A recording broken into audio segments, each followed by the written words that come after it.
And joining me now is New York Times congressional correspondent Annie Carney and New York Times White House correspondent Luke Broadwater. Both are co-authors of a new book, Madhouse, which we're going to get into later, and I can't wait. It's just great, guys. But Luke, on tariffs, the president is digging in, saying he couldn't care less if foreign car prices rise, as long as it drives more people to buy more American-made vehicles. Is the entire administration on board with these tariffs? Yes. Donald Trump ran on tariffs. This is one of his longest held beliefs, even before he really entered politics. He is a big believer in tariffs. And what you've seen in response to his, singular belief is that the Republican Party has been transformed from a party that once believed in free trade and as low economic sanctions as possible against other countries to keep prices low for American consumers, and instead has been transformed into a party that really believes in more of a protectionist economic policy. And they acknowledge it might cause some problems with the economy, that stock prices might go down and there might be some pain, but they really believe in a couple of years you're going to see a benefit from this. So, and I ask if they were more than just negotiating tools, because I'm curious what came of the call with the Canadian Prime Minister. It seems Trump has backed off of the 51st state talk. What can you tell us about that, Luke? Yeah, look, I mean, Donald Trump has been extremely bellicose in terms of his approach to other countries who are traditionally our allies. And you will notice that he did pause the tariffs because of concerns from American automakers that, our economies are so intertwined, it could cause the prices of their cars to go up. But yeah, I mean, look, he's talking about taking over Canada, taking over Greenland, taking over Panama. It is, in a lot of people's views, fanciful talk. But, it does get kind of concerning when he keeps going after more and more countries and talking about sort of, a military takeover. Mm-hmm. Are congressional Republicans worried about the impacts of these measures as consumer confidence drops? Is there anyone telling Trump that maybe a less aggressive approach should be taken? Well, yeah, let's just talk about the statement he made today. I couldn't care less if they retaliate. That's actually a remarkable statement. This president ran on lowering costs. We've seen prices rise, and this is going to make auto prices rise, as Vaughn outlined. Even American cars rely on foreign parts. And for him to say, I couldn't care less, is really that was the entire promise to voters, that prices would come down. So yes, I think that with tariffs, there's and a lot of his policies are giving Republican lawmakers who are in districts where voters are getting hurt a little bit of heartburn.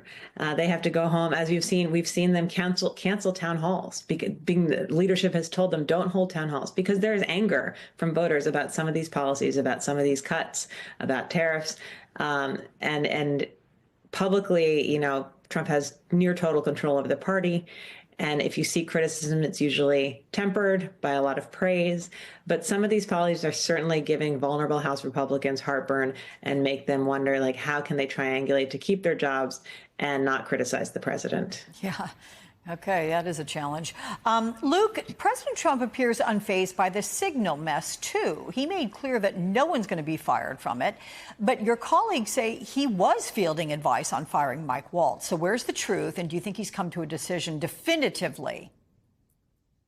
Well, Mike Waltz has been not a favorite of the president for some time. Unlike Pete Hegseth, who Trump really has a close friendship with, and they've known each other for a long time and talk on the phone all the time. There's been concern about Waltz and whether he was the right choice now for weeks. And this obvious mistake on his part has only intensified that talk. The only thing that's really saving him right now is that Donald Trump views this as a story of his administration versus the media, and he doesn't want to give the media a scalp. So, but I wouldn't be surprised if some time from now, if this dies down a little bit and the same dynamic's not at play, whether Waltz isn't pushed out later down the road. Well, it's definitely more, Annie, than just a media story, because you've got some GOP members of Congress that have been critical of all this. No one has called, at least publicly yet, for anyone to be fired. But behind the scenes, are they expecting some sort of punishment? Are they concerned this could start this revolving door cabinet of Trump's first term?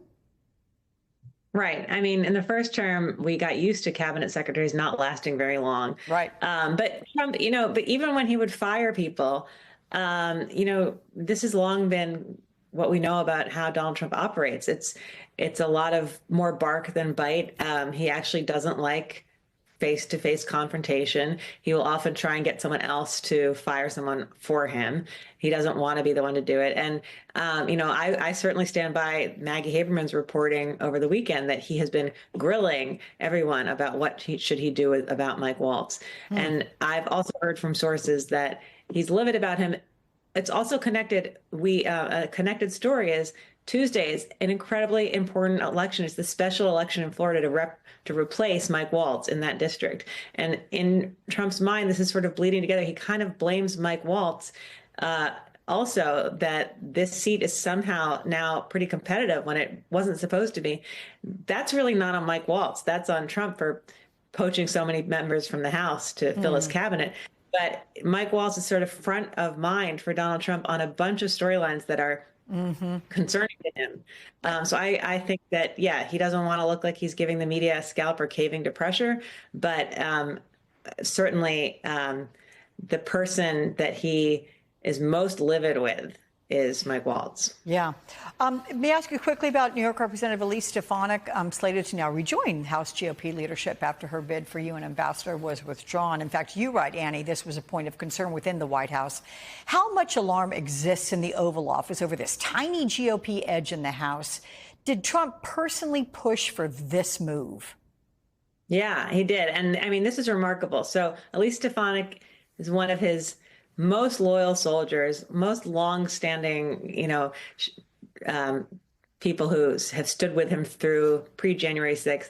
She has been really, like, her entire career, the way she's carried herself in Congress for the past 2 years, has been to secure a spot in Trump's cabinet.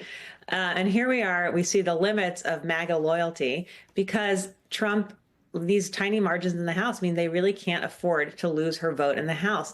And when Trump announced that he had asked her to withdraw, that he was withdrawing the nomination, he said that he was worried that someone else wouldn't win her district. Now, this is very concerning.